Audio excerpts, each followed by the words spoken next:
Hello everyone आणि स्वागत आहे तुमचं अजून एका छोट्याशा मिनी व्लॉगमध्ये।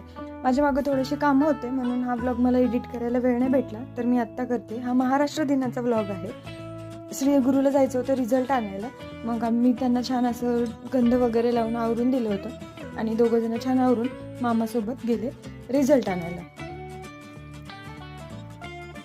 तोपर्यंत आमच्या इकडं पाणी नव्हतं, मग मी आणि श्री गेलो पाणी आणायला। जार भरून आणायचा होता, तिकडे पाणीच नसतं जास्त, तर मग मी आणि श्रीने जाऊन जार भरून आणलाय। मग थंड मस्त पाणी आणलं गारगार। घरी आलो, आजीने आंबे वगैरे चिरून ठेवले होते, इतके गोड आणि इतके छान होते, ते खाल्ले, नाश्ता केला आणि मग स्वयंपाकाच्या तयारीला लागलो मी आणि मामी।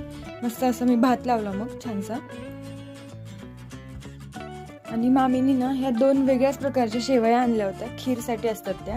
ही मँगो शेवई आहे आणि दुसरी जी आहे ती चॉकलेट शेवई आहे। तुम्ही पण म्हणजे करू शकता चॉकलेट शेवई आणि मँगो शेवई। आणि ह्याची खीर तर इतकी सुंदर लागते ना, ती मस्त अशी भाजून घ्यायची आहे तुपामध्ये, आणि भाजून झाली की मग दूध वगैरे गरम करायचं, छान असं आटू द्यायचं थोडंसं दूध।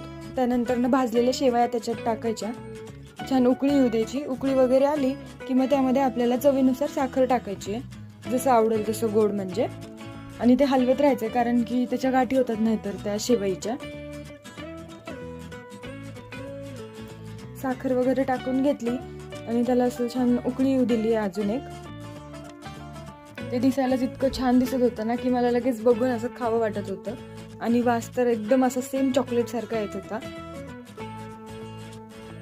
तुम्ही नक्की आणा चॉकलेट शेवई, खाऊन बघा। आणि मग असं छानसं जेवण केलंय। त्यानंतर आवरून मी आणि मामी गेलो होतो भांड्याच्या दुकानामध्ये, मामीला घ्यायचे होते समई। मग तिथे आम्ही 2 समया घेतल्यात मोठ्या, थोडंसं सामान पण घेतलं, आणि येता येता मला एक अंगठी घ्यायची होती चांदीची, तर मग ती घ्यायला गेलो होतो सचिन ज्वेलर्समध्ये।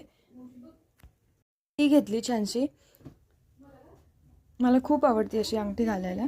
आणि मामीला आईस्क्रीम खायचं होतं कोनमधलं, ते आवडतं तिला, मग ते पण खाऊ घातलं तिला येता येता। घरी आले आणि मस्त ज्वारीचं पापड आणि खिचडी आणि ताकाचं जेवण केलं, आणि मग मला रिटर्न पुण्याला यायचं होतं। मामा आला होता मला सोडायला, यावं तर वाटत नव्हतं वापस, पण जॉबमुळे यावंच लागणार, त्यामुळं मग निघाले। भेटूया नेक्स्ट व्लॉगमध्ये, तोपर्यंत बाय।